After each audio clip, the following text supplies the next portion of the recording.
And we are on to week 3 of the 2022 NFL season, folks. It's the Lateral Show! Ladies and gentlemen, it's the Lateral Show. Fasten your seatbelts, because here we go.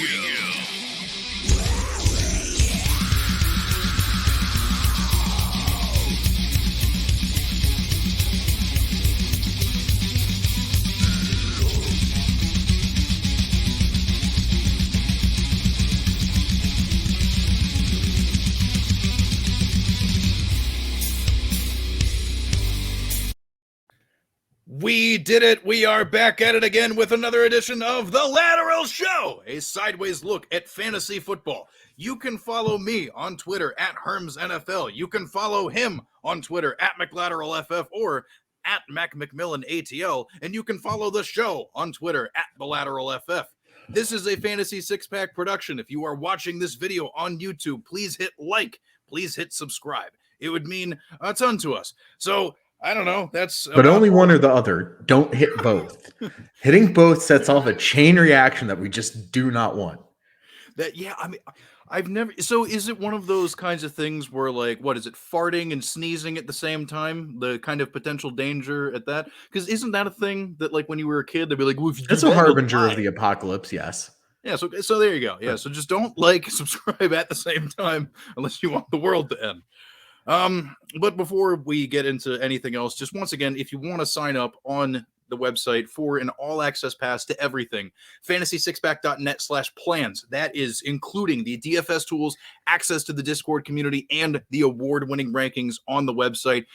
Just do it. You know, it's definitely worth it for sure to consider. So there it is. All the things we have to plug at the top. We will be talking about some interesting storylines we are following heading into week 3 of the 2022 NFL season for fantasy purposes. And I have talked way too much. Hello, McLateral. Well, ladies and gentlemen, boys and girls, eats and greets. We are here. It is week 3, and it's the perfect time to grab a tight end. So, for my soapbox, going football themed again, not necessarily the point of the exercise, but needs to be said, like, everyone is so down on the tight end landscape right now, and we will definitely get into that more today. But you should go grab a tight end now, because there are some guys who, after this week, I don't think you'll be able to necessarily get. And we're kind of already seeing it with one of them. Gerald Everett, Tyler Conklin, Smith Jr., Evan Ingram, Logan Thomas, Juwan Johnson, Hayden Hurst, I think are all still viable options. Aside from maybe Everett, they're probably available in all your leagues. I just picked up Everett in leagues. Conklin got picked up in plenty of leagues that I was in, but is still available in some. I wrote about Conklin for the heat check for week 2 and told you to go scoop him up, and then all he did was get targets in week 2. Now, granted, the fun may end when Zach Wilson takes over in week 4, so just bear that in mind with him. That's why I really do say if Gerald Everett is there, you should go get him. But just to put things in perspective, Gerald Everett currently tight end 4 in PPR. He's 9th in targets. Tyler Conklin currently tight end 9 in PPR. He's 4th in targets. Wow. Logan Thomas is currently tight end 10 in PPR and 14th in targets. And Evan Ingram is currently tight end 12 in PPR and 13th in targets. So these are all guys that are hovering around the top 12 in both targets and points. Would really recommend looking into one of them. If for some reason those guys aren't there, again, Smith Jr., we saw get a ton of work this past week. Juwan Johnson has gotten a fair amount of work, just none of it in the translating into touchdowns, which has been like a little frustrating for those needing to roster him. Mm-hmm. And Hayden Hurst is like in the top 12 for targets. I believe he might just be outside. He's like tight end. No. He's tight end 13 in PPR, and Cincinnati has shown a proclivity for using the tight end in the CJ Uzomah. Like, yeah. So it's a thing. I would just look at one of these guys now. Don't buy too much into the hype that it is like a total wasteland and all hope is lost. It is a wasteland, but I think there actually are some diamonds in the rough out there.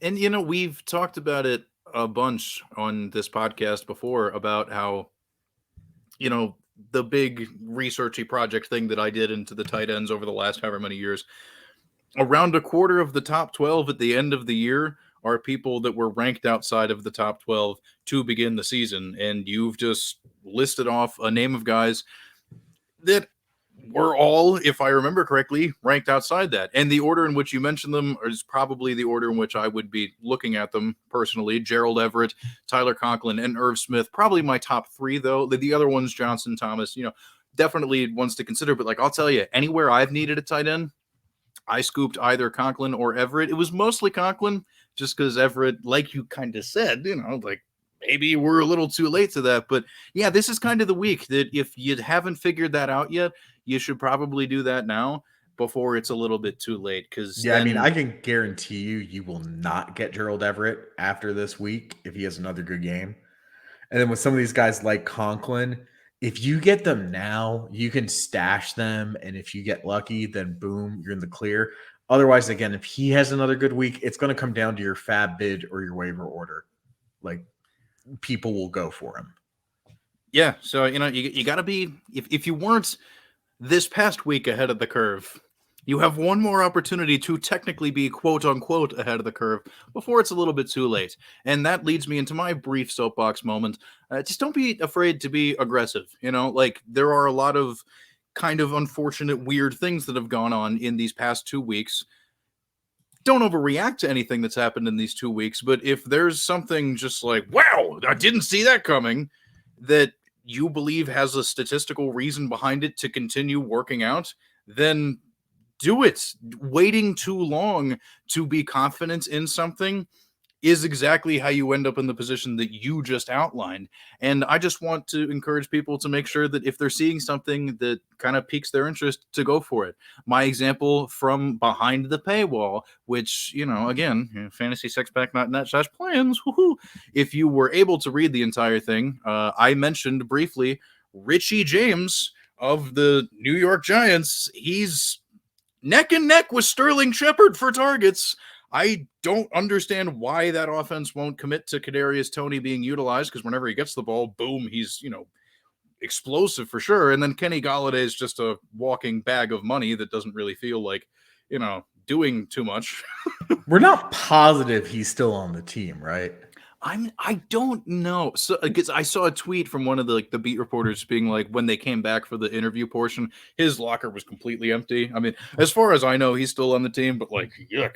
So, but either way, those are the types of things that if you don't take that leap early enough, you're going to be playing from behind. And I'm talking about a guy that you don't have to, put in your lineup right away, but those little kind of underlying bubbling things under the surface, like that's what you have to look at. So be aggressive, make sure you make those choices and do your best. Be aggressive, be aggressive, be aggressive, be. I'm going to have to work on that drop. That's clever. I love that. I absolutely love that. So, yeah, that's pretty much all I have to say on that front. Why don't we get into the normal part of the program, unless you have anything else to say? Let's do it. The ticker says it's time. Yes, 100%. So to kind of recap a couple of the things we talked about last week in terms of the Sunday storylines that we were interested in, I'll go ahead with mine briefly because the Dallas Cowboys offense was still kind of bad, but not really that bad. And then the New England offense, once again, was not particularly good because, let's be honest, like that Pittsburgh defense, well, pretty damn good. Not quite the same without TJ Watt. And I don't think the backfield did remarkably well with that opportunity, all things considered. So I think like nothing's really changed on that front for me and the things that I was worried about. So that's all I have to say. What about yourself? Yeah, so I mean, both teams won in week 2, so that's an improvement for them just on that front. I mean, I think you were a little polite in your description of the Steelers defense there. I mean, Nelson Aguilar and Jacoby Myers absolutely obliterated the Steelers defense. Hey-o. Like, and honestly, like Damian Harris got like a little bit of 2021 Harris going on during the game. If you were lucky enough to get him for cheap, though I don't know that anyone was really trying to get him, like congrats. Maybe that has paid off because I think people were really down on him on week 1. I'm still not overly trusting that backfield. I agree with you there.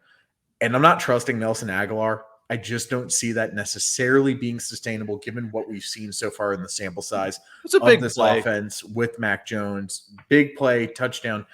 I'm trusting Jacoby Myers. We've talked about this outside of the show. Like, I want Myers. He is good. He is getting regular targets. If you are playing PPR or even half PPR, he's a pretty safe floor guy. Like, yes, it's not a be aggressive situation for sure if you're playing him.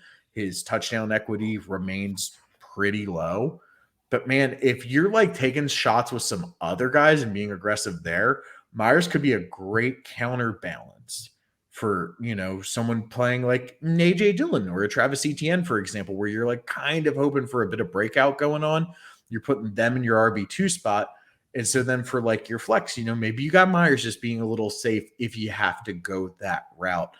It's more of a thing, I think, for slightly larger lineups. So like, Yes. for example, our dynasty league, I am playing Jacoby Myers because we need 3 wide receivers and 2 flexes. So at that point, I potentially need 5 wide receivers. Jacoby Myers is definitely a wide receiver 5. Absolutely. But yes. There's other ones like our home league where I have Marquise Brown available to me as my flex. And like, I'm not advocating that you play Jacoby Myers over Marquise Brown. You know your lineup, you know how to handle it. And then the Cowboys, I don't think have a ton actionable because probably the only person you can really get is Cooper Rush, and you don't want Cooper Rush. Like, I sort of thought that they wanted to spite him, not because of him. But otherwise, this offense looked the way that we hoped it would with Dak. Like, Tony Pollard got involved, scored a touchdown. Zeke Elliott looked like all right, like not too shabby. The CeeDee Lamb, like, okay, the wide receivers, yep, like, okay, we're seeing some progress here. I just don't trust it. And again, I think the guys who you are trusting at all, they're probably already on your roster. They're probably not available on your waivers. Like, maybe if somehow Tony Pollard's still available in your league, like, sure, go nuts, pick him up. Yeah. But like, that's about it. Like, I outside of CeeDee Lamb, I don't want to touch the wide receivers, even though I think we have found a wide receiver 2 in that offense at this point. Of course, Michael Gallup could come back at some point and totally upend that. Who knows? But for now, I think, the real actionable piece of advice is if Jacoby Myers is out there, you should maybe pick him up. There you go. See, we got something good out of that. And before I turn it over to you, I want to quickly mention about the Cowboys thing. Ha ha, Bengals starting 0-2. Ha ha ha ha ha ha ha ha ha. Signed Herms, the Steelers fan. So why don't we recap what you had to cover from last week? Yeah, so last week I was looking at how did the targets for the Detroit Lions shake out, both like now and when Jameson Williams is available. And while we haven't quite figured it out when Jameson Williams is available, how it'll look, we know how it looks for now. Amon-Ra St. Brown is clearly the wide receiver 1 on this team. Yeah. It's not close. It's not changing. Like, he is the top target at any position. Again, I think when Jameson Williams, their top 12 draft pick, who was a better prospect than big sneeze. There you go. Gotta love that mute button. Jameson Williams was a better prospect than Amon-Ra St. Brown pretty much at any point during their collegiate time. I have seen both play college ball, and I believe in Jameson Williams' talent. So I'm still projecting Jameson Williams to be the wide receiver 1 in this offense once he's healthy. But like, Amon-Ra is looking more like a 1A than a 2 at this point. It could be poor man's Jamar Chase, Brown. T. Higgins situation. They don't profile exactly the same ways, but I'm just thinking like, similar target shares in that sense. And Jameson Williams and Jamar Chase have some more similarities in how they'd be used in the offense than not. It's more the T. Higgins, Amon-Ra isn't quite a 1-for-1. Swift, Hawk, and Chark are the other viable options, though it's a bit muddy who's the current number 2. And I don't really want to touch any of them aside from Swift, but that's because Swift is also like a dynamic runner. Like, I'm not worried about him being reliant on one aspect of his game or the other. Hawk saw 7 targets, which is an improvement for him. He still only brought in 3 of them, and it wasn't a great game. Like, Chark went 0 for 4. Josh Reynolds, I think, was actually the second best receiver in terms of think he fantasy caught a production, touchdown, like 3 for right? 3 and a touchdown. Yeah. Yeah. So, I think it's still going to look something like JMO, Amon-Ra, Hawk, Chark, Swift kind of battling it underneath there. I think we did get that right. I think the issue here is outside of Amon-Ra and Jameson Williams, there might not be much viable there. Again, Swift kind of being its own separate thing. So if Jameson Williams is still out there, which he was when we talked about this last week, Yes, you should go pick him up. he's still available too. And I don't write about him necessarily in the free portion of the waiver article, but behind the paywall, like I list him because we talked about stash him, do the thing, and man, sorry that I blurted out. So when he's a top 12 wide draft pick who will probably be the starting wide receiver. So, and it's just like when you said Amon-Ra St. Brown and you said comparing, I blurted Antonio Brown. Yes. Because honestly, like he's just looking like he is looking AB-esque. And the numbers are showing it. And I'm very proud of the Lateral Show for being on record with Amon-Ra St. Brown pretty much the entire time. So for longtime listeners, you're welcome. And boy, do we feel good about that. I'm not saying that we coined the term the sun god. I'm strongly implying it, though. I'm not saying we didn't. That's if you show me evidence that says I'm wrong, I can see it. There's smart enough people to make that connection, but come on. It was such a good opportunity. He played well in college. I mean, all the signs were there. Yeah. And, but your point about the issue potentially when JMO comes back with TJ Hawkinson, what's going to happen there? Like, there's a weirdly common theme in this episode. Okay. So we kind of teased it a little bit before. And then with your soapbox, you talked about tight ends. And then now we're kind of talking about the Hawkinson thing. I mean, do you just want to get into more tight end talk?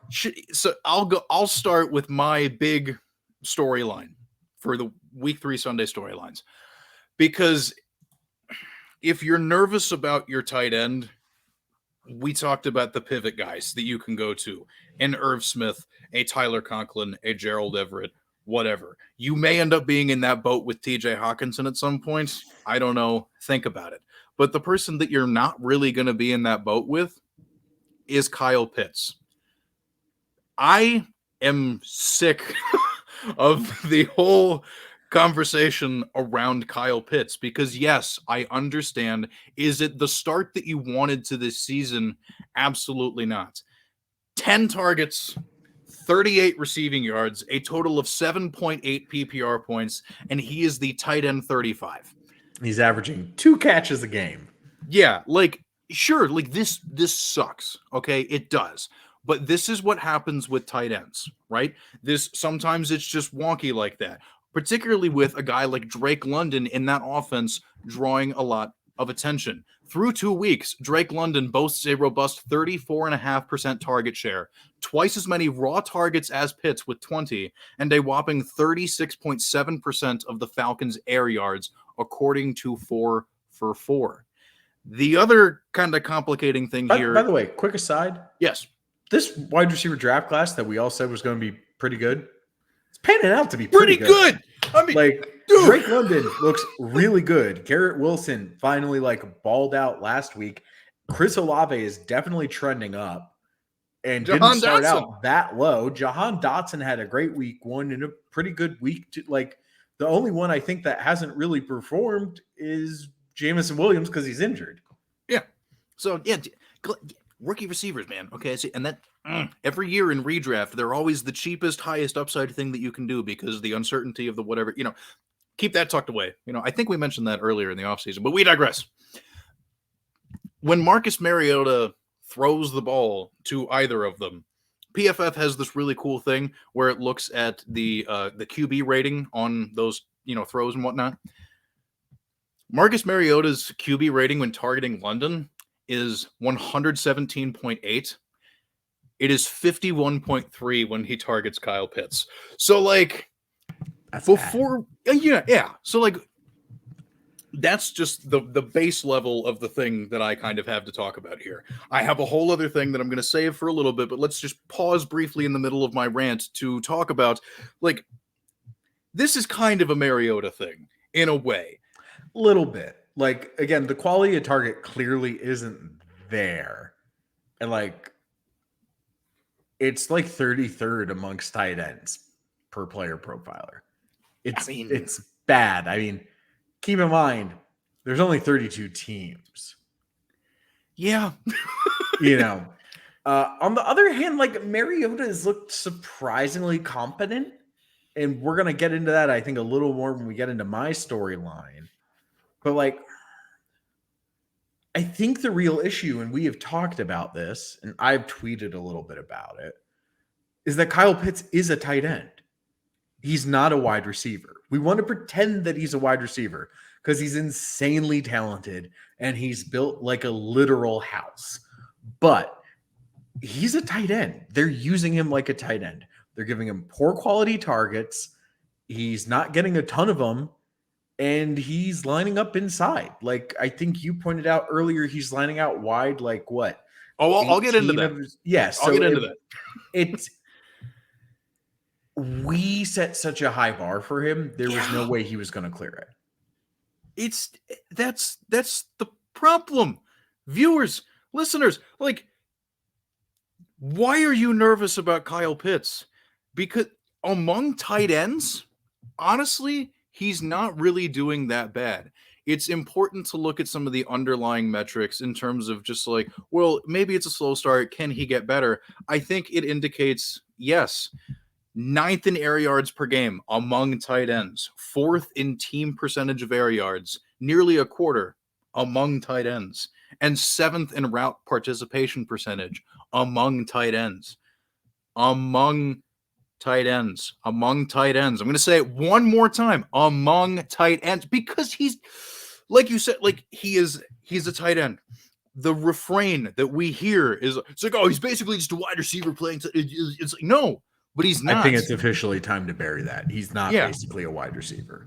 He is athletically, I suppose, quote unquote, like a receiver, kind of, but when we look at what he's doing in terms of the routes that he runs, like, you teased it a little bit before.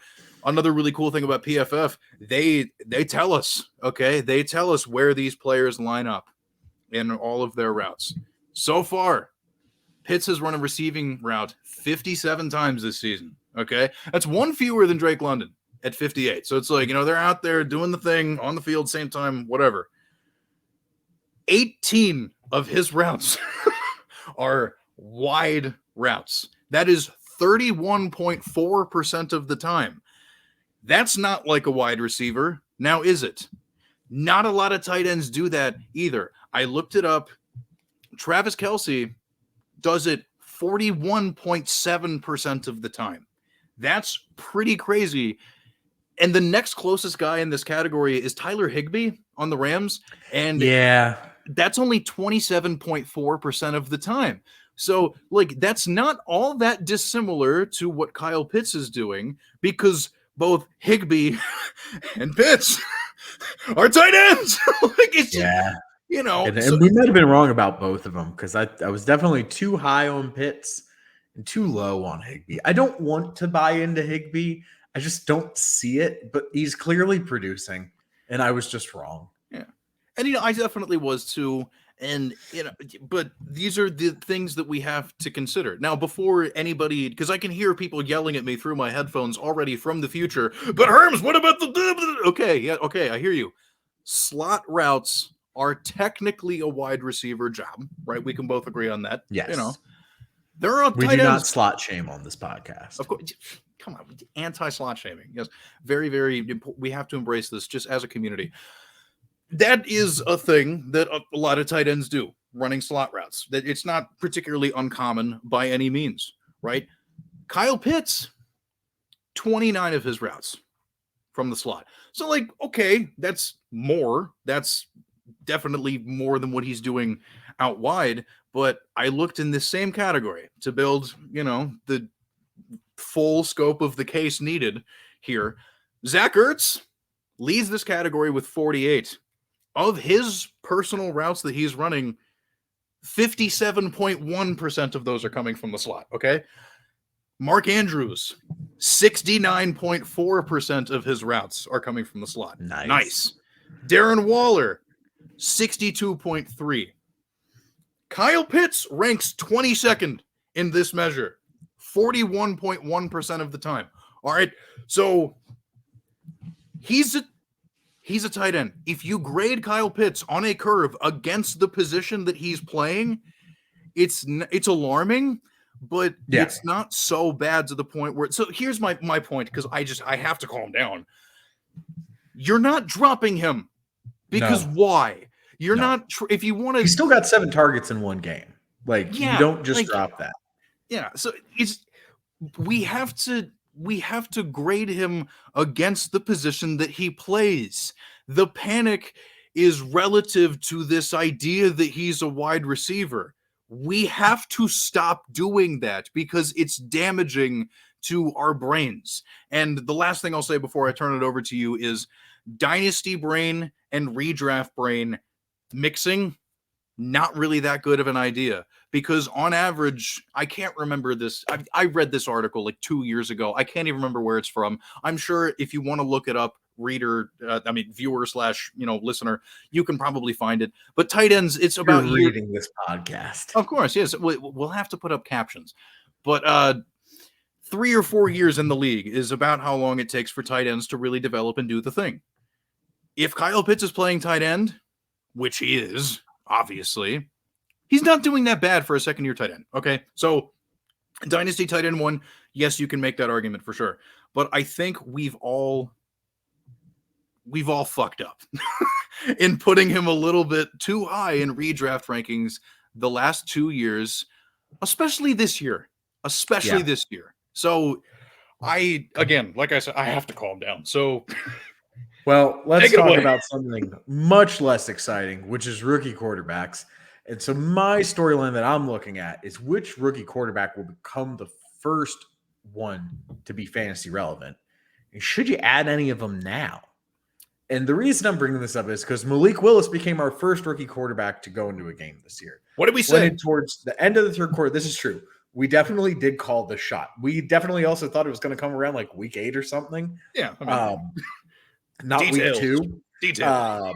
And for the record, there's no indication that Tannehill is getting benched yet. I do think that they benched everyone. It was a team effort to lose that game in abysmal fashion. And so I don't think they're giving up on Tannehill just yet. No. But if this team keeps losing, they will. They absolutely will. So I think you could potentially stash Willis in deep leagues.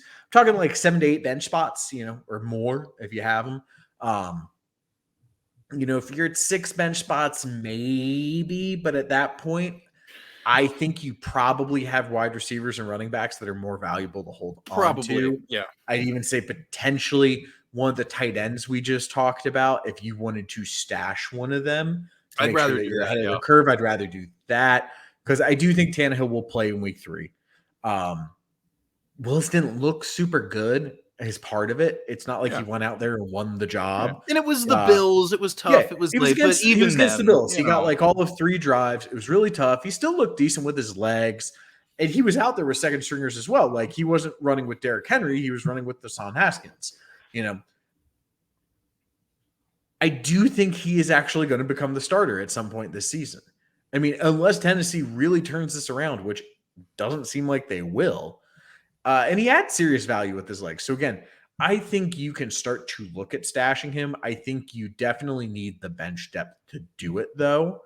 But that is a situation to monitor just because, some of the guys we talked about, Mariota is someone that I've recommended in the Heat Check articles is potentially monitoring and stashing as well. Because they add this value with their legs, they are worth keeping an eye on. Now, Kenny Pickett, I think, is the second most likely at the moment to go and get a start. I got a lot of thoughts about this. Because Mitch Trubisky has not looked that good. He just hasn't. But Pittsburgh seems to be willing to go with him and let Pickett learn for a year, which I don't think is a bad move. Now, granted, at a certain point, you have to worry about when now versus when later. It's not like he's learning behind Big Ben; he's learning behind Mitch Trubisky. Yeah. There's a lot of factors to account for. But I think if this team hovers around 800, it won't be enough to cost Mitch's job. If they hover around 800, Mitch Trubisky's doing fine. I mean, I'll 8-8, 500. You know where I got. Yeah. But yeah, so if he is starting, I think there is a stretch from week 13 to week 17 fantasy playoffs where he could be viable. There are some very favorable matchups in that time. I think he gets the Jets. I think he gets the Ravens, and their secondary looks terrible. It's a bit of a cakewalk, and the bye week, I think, is week 10. So he would have a ramp up to it. If he got the start after the bye week, there'd be some room. I think that – so I have, barring injury, the earliest Pickett will start is coming out of the bye week in week 10 against the Saints. You should not pick him up that week.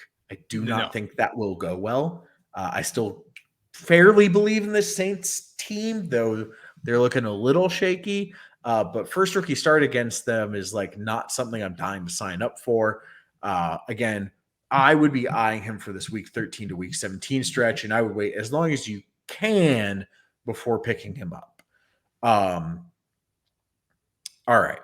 Desmond Ridder, speaking of Marcus Mariota, this one is also tricky. All of these are tricky. Yeah. Because aside from Kenny Pickett, they're third round capital or lower. There is no requirement to ever start a guy like that. Tennessee, for as much as we hyped up Malik Willis as a prospect, the fact that he has already gone out there, he is a third round pick. If he never becomes a legit NFL starter, it will not shock anyone. It will maybe be a little disappointing, but it will not be a complete shock. Kenny Pickett is a first round pick, will eventually start, but it doesn't have to be this year. And it does seem like they don't necessarily feel the need for it to be this year. Desmond Ridder also falls in that category of if he never starts, more surprising things have happened. They just have.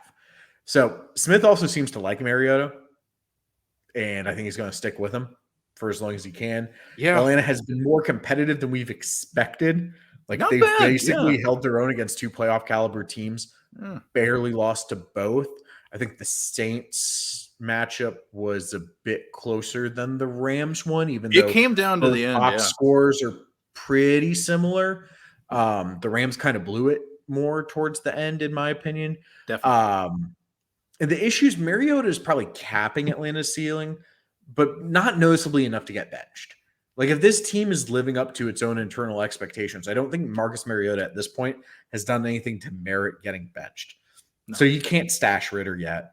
But if this team is 0-8, they may go his way. If he is officially getting the start, you can scoop him up if you need a running back. That weapons in Atlanta, as we have discussed, have potential. I really actually like Ridder's presence. I think he has the tools to be a good quarterback. He was okay in the preseason too, to be honest. I think you need to burn a roster spot on him until he gets the nod for a start. Mm-hmm. And at that point, it's only if you need him. I don't think he's going to be a league winner. So someone like Malik Willis could be a league winner if things break exactly right, which they might not. But because of the tools that he has, he could really blow the ceiling off some stuff. I just don't think Desmond Ridder is going to do that. But Desmond Ridder could be competent, borderline top 12 QB territory. Yeah. So if you are desperate for someone, if you're someone that's been streaming your QBs, he is someone to keep an eye on. And then the last quarterback, you don't need to keep so much of an eye on, but I did include him because of who the starter is. So all these guys, they all have in common that they have the potential this year to take the starting role from the current starting quarterbacks because their starting quarterbacks aren't that good. And so that includes Sam Howell, whose starting quarterback is Carson Wentz. Wentz has looked surprisingly good this year, but it has to fall apart at some point. We know it has to fall apart. We've seen this movie before. We know how it ends. He's already throwing 1.5 interceptions per game. He gave up a safety in week 2, not necessarily his fault, but you never love to see that. They were down 22-0 at halftime. They came back. It became a much more exciting game. but like they were getting their ass kicked. He's the least likely to take over for sure. And it's not necessary for him to take over at all. I think he was a 5th rounder. So like he's really a guy that like you're already drafting him, expecting him to be a career backup or a dart throw. But it is someone to keep an eye on. We've seen that Washington has some weapons. But again, they got a lot. They do, but I don't know that the offensive scheme is the best. I guess I still have some question marks about it. And plus, it's 2 weeks. It's a little early. Like for as good as their weapons are, honestly, I feel like they should actually be performing better. Like they're still losing games. They barely beat Jacksonville. Like, there's just I have question marks about that team. The defense hasn't helped either. Yeah, I think you keep an eye on Howell just because he has that potential to start, but I think it's very unlikely that I end up advocating for you picking up Sam Howell. It's going to be, I think, very similar to how we treated Taylor Heineke. I really do. Yeah, and you laid out the options for the rookie quarterbacks. It's an interesting thing to dive into. That's the purpose of the show. We're going to dive into it a little bit more here. But before I do that, I just want to remind people your point about maybe looking at Malik Willis as a stash. If you had read the waiver wire column and you had an all-access plan at fantasysixpack.net/plans, you would have been able to see I also talked about that. So there you go. One more time for the plug. Get one of those plans. I'm just, hey, look, and like I said, I even sunk in my chair because I have so much to say about the whole Kenny Pickett thing. But like Malik Willis, he is available in my Scott Fishbowl league, and I am somebody you got to pick him up. So there you go. Yeah, I think folks, I think in a super flex league, you need to be stashing Malik Willis for sure. You kind of have to do that now. The vast majority of fantasy leagues are one quarterback, despite us being in the Twitter community and a lot of us in the Twitter community thinking Superflex is the norm. It's not. Just mind you, the global population. I'm still in a standard league this year. Yeah. One, with no flexes. Yeah. So the reason I even mentioned that is just because I'm not going to assume everybody that watches this and listens to this is in these situations. So to be clear, this is big super flex energy for people. Or if I guess a deep enough league or a deep enough bench, and you were somebody wackos that plays 2 QB instead of super flex. Yeah, I'm in one. For the first time. It's very strange, but I'm sure we'll have ample opportunity to discuss that at some point in the future. But yeah, it's clear Tennessee's not very good. We discussed that in our pre-NFL season, the last show we did before the season started. The Titans are big bad. And it was a house of cards waiting to collapse, and it looks like it's collapsing. Yeah. And I warned about the Derrick Henry thing. I laid out the history of running backs at that age not really performing, and I don't even think this is me sounding the alarm, because I pretty much said that you really should have just picked him in the second round or something if you wanted to. And even as an RB2, where I had him ranked, I think you may have too. Whatever. So the Willis part of it, super flex people, yeah, dude, you kind of have to take the stab with it, because the minute he does start, as you mentioned, then it will become a fab race. It will become a waiver order race. Everyone will be making a claim. Yeah. And as I say all the time, 25 yards passing, 10 yards rushing, same thing. 1 point. What do this is probably closer to a Buffalo Tyrod situation than a prime Michael Vick situation as far as the type of rushing that you're getting. But, fantasy production as a whole even. But, yeah, that's – so we agree on that. Can I do the Pittsburgh thing? Am I allowed to do the Pittsburgh thing? You have 90 seconds. Mitch Trubisky is not looking very good. There was a particular point in time toward the end of the half there where his complete lack of situational awareness just cost mad field position. And I was just like, bro, what the hell are you doing? Just whole thing. But my issue, and I tweeted this on Sunday during the game, given the curve that the quarterbacks are being graded against in Pittsburgh, and I hate to recycle the same phrase over again in the same show, but they're being compared to Ben Roethlisberger from last year. That is the success. That is where the benchmark was put. Is Trubisky going to be bad enough to warrant being pulled? And I'm not sure which way this goes, but I will not be surprised if this happens sooner than we think, because there have been enough inklings that this team is pretty good, and TJ Watt managed to avoid the season-ending surgery for the pec, meaning that he will come back at some point relatively soon, about a month from now, or 5 weeks from now, I believe now. I think maybe we need to have a greater sense of urgency for Pickett as a possibility. That is my read as a fan who's been screaming at the television, because Pickett may in fact be able to offer more than Trubisky, because Trubisky's he doesn't understand what's going on about a quarter of the time. And that is time. Yeah, I think we know what Trubisky's ceiling looks like, and I think we're seeing it in action so far this year. That week 10 game just feels like the perfect time to bring Pickett in. If you're going to do it, coming out of that bye week, you'll have let the Trubisky experiment run for half a season.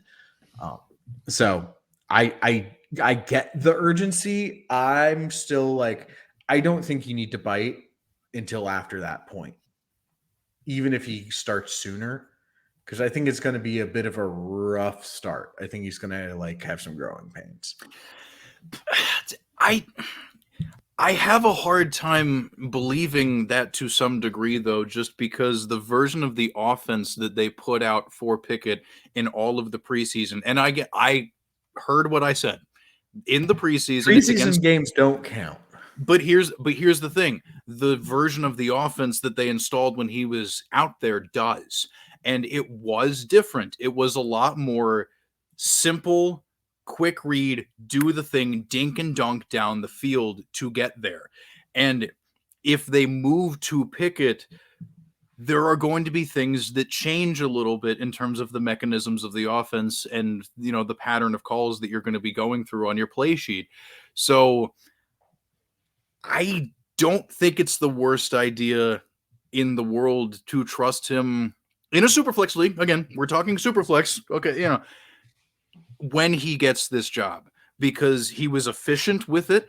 And also the little morsel here between both Willis and Pickett, I want to mention to people, Treylon Burks, George Pickens, both rookie receivers, both supremely talented, both looked better with their rookie counterparts at quarterback too. So that's another fun thing to consider. If you have a deep enough bench, maybe you don't have to bail on either of those guys. Oh, I don't think anyone should be bailing on Treylon Burks yet anyway. Treylon Burks should be rostered. Yeah. Like just full stop. So I'm still looking at this from a 1 QB perspective. In Superflex, and that's fair. If there is a starting quarterback, he should probably be rostered. I mean, I think that sort of goes without saying. So if you get the inclination that you think Pickett's going to start and you're in a Superflex league, yeah, sure, pick him up. I just still don't think he's that good. Like, yeah, he's looking better than I think my worst expectations. I am very concerned about seeing him go full speed against NFL defenses. So we will see how that goes. Again, that's why it's like, I think he'll suck weeks 10 against the Saints. I do. And so then at that point, people will drop him. And that's where I come in and scoop him up and go on my way. So that's why I'm kind of like not advocating like jumping the gun on it, because I think you can just wait to get him.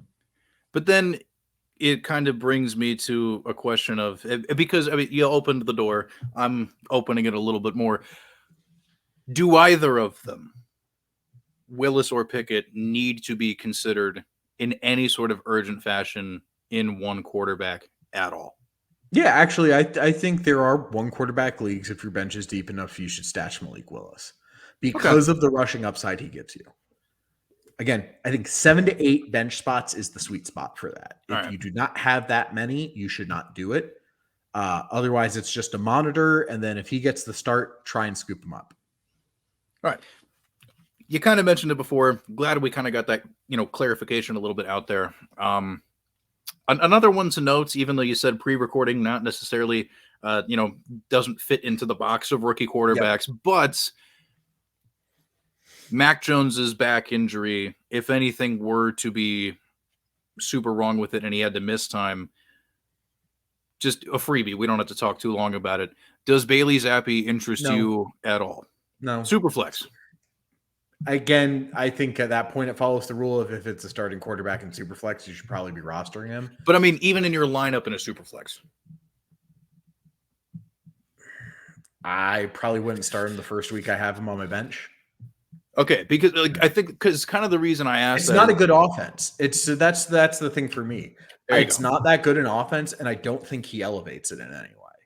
I think he could be as good as Mac Jones potentially, but I don't think he elevates it at all. I think there's a reason Mac Jones is the starter and a first-round pick, and the other guy was not ever going to be considered to be one. No. So while he looked good in some preseason spots, like, let's be realistic here. So again, in Superflex, if there's a starting quarterback available, you should pick him up. But I would not be really willing to start him unless I had literally no other options in those instances. And it's just Pittsburgh's offense entices me. Tennessee's offense entices me to a degree. New England outside of Jacoby Myers does not entice me at all at this point. Yeah. As we've discussed previously and in this episode, So, Thrive Picks. Thrive Picks, yeah. So if you are interested in playing daily fantasy, but you don't want to do the conventional daily fantasy thing, you just want to play with prop bets because it's a little bit more comfortable to you, then I have fantastic news because you can use the promo code HERMS on Thrive Fantasy for a 100% match on your first deposit up to $100. It's the cameras, $100. Yeah, we'll get better at that. Probably shouldn't be doing this on a camera. Anyway, the risk you run with this video format. AV. Yes, 100. Oh gosh, wow, that transition. Not our best, but we try, and that's what the Lateral Show can at least guarantee at minimum. So we have some Thrive bets to talk about. Seems fair. What do you have? So the Thrive pick I have. Okay. And scene. Okay. So the Thrive pick I have is Kareem Hunt over 15.5 receiving yards. He's hit the over of that mark in 2 out of 2 games. So feeling pretty good about that. The Steelers have also allowed 116 receiving yards to running backs through 2 games. So he just needs to do like a little over 1/10 of that, if my math is correct, like maybe 15% of that, and he's golden. And luckily, they don't throw the ball to the other running back in Cleveland. Not really. So feeling pretty good. Feeling pretty good about it. So that is my pick. It feels solid. Yeah, I mean, it's also just gotta say once again, because we did mention it a little bit earlier when we were kind of recapping the Patriots backfield. This is a Pittsburgh defense without TJ Watt. Okay, like without him being up there in that front, it's different. And we even saw at times last year, if you just pound it enough, they'll fold because the depth was not super good. Now we because I'm part of the team, they made some moves in terms, like Larry Ogunjobi, like DeMarvin Leal ran over him a good bit. I mean, like again, we're talking receiving yards here, but they were certainly susceptible to attacks from the backfield. Yeah, no, but even then, it's the defensive front still going to be approaching them first. So I mean, but either way, like it's a sound bet to make. I definitely agree with that, not only just from a fantasy perspective, from an analysis perspective, but also just from the perspective of somebody who's a Steelers fan who watches a lot of these division games and is wearing a Cleveland Browns Johnny Manziel shirt, which I just realized, wow, that's weird. Okay. The irony. So not only did I make fun of the Bengals earlier, talk about my love of the Steelers, but then I'm wearing a Here's Johnny. Okay. That's its own thing. I don't know. This show is interesting, but if you want to go to Thrive Fantasy, you can sign up using promo code HERMS for a 100% match on your first deposit up to $100. We will transition into the next segments of this show much better than we did that one. We got a great start. Yes, we got the boom bust. Okay, we got the boom bust picks. Now, again, this is relative to expectation. Boom players, we're looking at outside the top 12, and then bust players, we're looking at players that maybe don't necessarily implode, but would perhaps be good candidates to fail to meet their top 12, projection on the week. And this is per Fantasy Pros PPR projections. Why don't you go ahead and start with your boom pick of the week? All right. Well, I'm looking to get on the right track with these. Last week, I picked Matt Ryan to boom and Aaron Jones to bust. I don't really want to talk about it. Let's move on to this week, where I'm picking Darrell Henderson of the Los Angeles Rams, currently ranked as RB27 with an 11.3 PPR point projection. The Arizona Cardinals are allowing 27.55 PPR points per game to running backs. Pretty good. I think it's like fourth best. Henderson's currently scoring about 11.5 PPR points per game, despite a decreased workload in week 2. So an average matchup would seem like slightly outperform this projection anyway. And luckily, the Cardinals are an above average matchup for him. Like, this should be a plus matchup. And despite his decreased workload, Henderson had a higher snap count than Akers in week 2. He split pretty evenly with Akers inside the red zone. And so I'm thinking this all points towards continued stable work in week 3. And so if you're looking for some upside, I think Darrell Henderson could really break off a couple runs, get into the end zone, and have a great week against the Arizona Cardinals. So that's why he is my pick to go from bench guy to starter. Yeah, dude, it's a good call. I definitely think this also is a good opportunity just to mention to people, why are you still on the Cam Akers thing? If you are those people, just like stop. Like, there's not a reason. He did get a fair amount of touches in week 2. Like, I sort of get it, but there's still definitely some warning signs. Yeah, it's not great, but there's definitely something to it. Wow, I'm doing a very interesting job of vamping while I put together my pick. If you want, I can do my bust pick first. Yes, let's go ahead. Let's go ahead and do that. Well, we've talked about this guy plenty, so unfortunately, I think you'll have a little less time to work with than you think. So all good. Compose thyself, because it's Kyle Pitts, tight end for the Atlanta Falcons, tight end for 11-point PPR projection. He's averaging 4 points per game. His target quality is terrible. And people don't need to throw to the tight end against Seattle's mediocre, if not poor defense. Like, no. Only 9 tight end targets so far, and they faced Denver, who we thought was going to have like the second coming of Jesus and Albert O. He was good in that game. So much.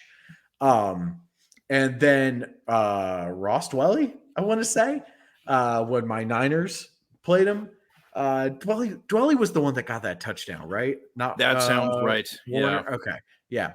Yeah. So again, like, we're not talking about guys that are as talented as Kyle Pitts. Like, don't get me wrong, but we've already seen how well Mariota does running the ball and throwing to Drake London. And I don't see why he can't do both of those things against Seattle's defense. So I just don't know that Pitts is going to necessarily see a lot of work. And if he doesn't see work, he is going to underperform. He does not have the touchdown equity to like somehow save his value. So for me, he's a pretty easy bust pick. Here you go. You got the boom bust from your boy McLateral. Now we turn it over to me, a prepared human being, to talk about my boom pick. I'm kind of just doing this more from a selfish promotional standpoint, not so much like a big me thing, but just like I've been trying to tell people about this thing.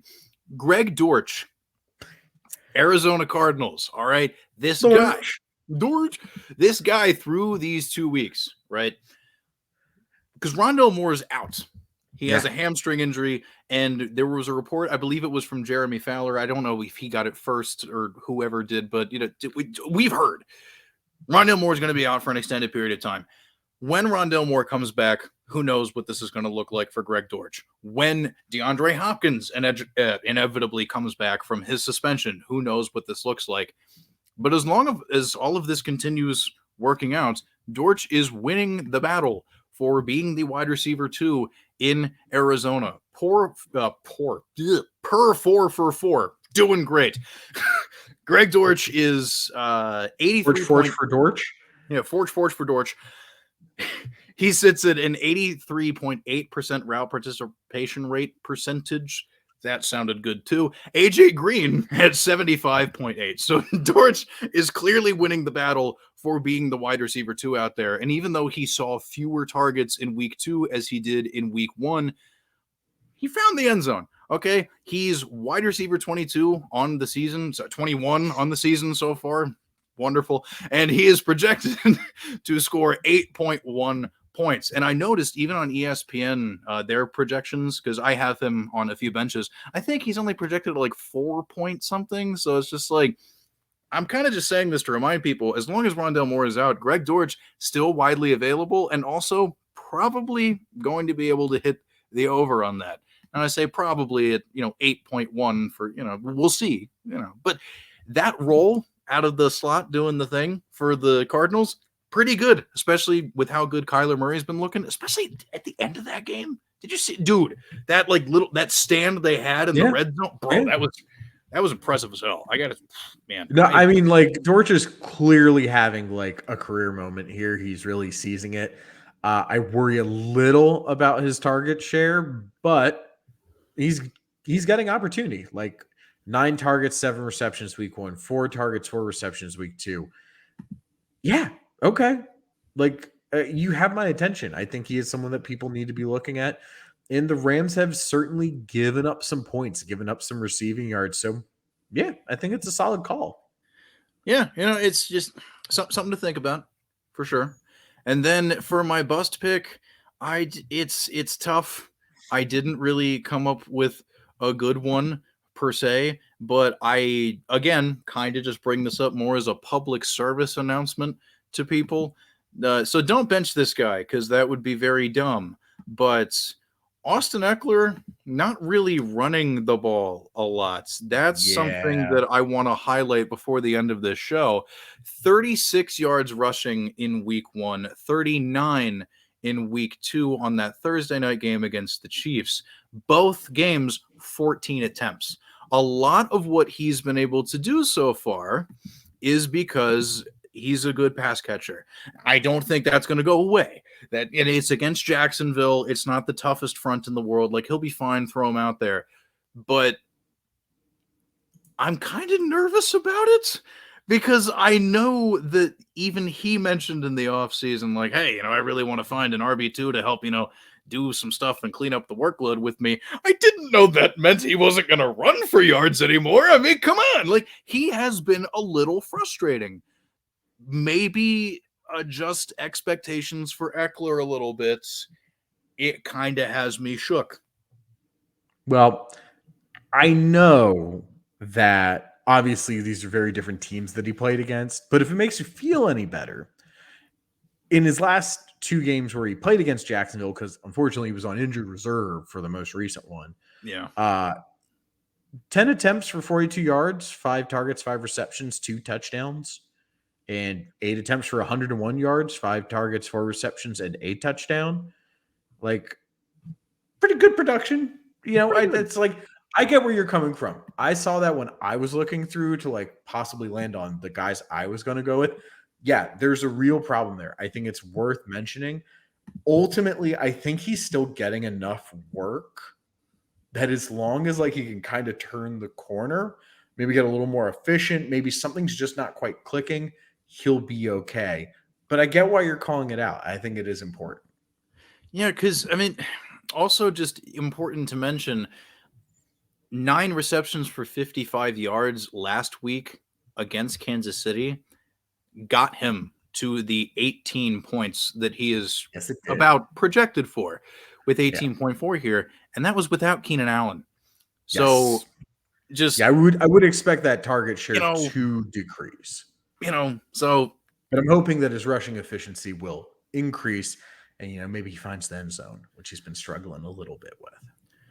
And I'm hoping at some point our podcasting efficiency goes up a little bit and we're able to find the end zone in terms of execution back to our former standards very soon. Just kidding. Come on. This is the Lateral Show. It's a sideways look at fantasy football. This is what you get yourself into, folks. This has been a great program. I hope we're actually at like an hour right now. This is probably one of our more efficient ones. That's what I'm saying. And plus, being goofy is kind of just part of it anyway. So even when we mess up, it's still fun. And if you want to continue to track me in real time on Twitter, doing whatever, I don't know, at Herms NFL. I don't, dude. You just have that like GPS data constantly getting tweeted out. Yes, I do. It's just so if you want to, I'm going to start a webcam where it just follows me constantly. Herms is sitting here. Herms is still sitting here. Jeez. On Twitter at Herms NFL, that's where you can find me. If you want more of this, then by all means, please follow me on Twitter at Herms NFL. And if people want more of this, tell them. Well, ladies and gentlemen, as you know, it's your boy McLateral, aka McLateral FF on the Twitter. You can find me on Twitter at McLateral FF. You can also find me on Twitter at MacMcMillanATL. Where I tweet about all the latest in tech, gaming, and entertainment. Because that's my day job over at Tom's Guide, where I write about the latest in tech, gaming, and entertainment. But if you want my fantasy football content, you have to go to Fantasy Six Pack, where I am here on the Lateral Show, dropping every Thursday on the YouTubes and the Spotifys. And then also I have a column dropping every Saturday called The Heat Check. Normally I write it on Thursdays, but I'm going to go see Elton John tomorrow. So, won't be doing that. Hopefully Friday I will be able to get that done, or else I get the hose again. And I think that's about all I got. There you go. And that's about all we got until you hear from us next time at The Lateral Show, a sideways look at fantasy football. Hey! Ladies and gentlemen, it's The Lateral Show. Fasten your seatbelts, because here we go.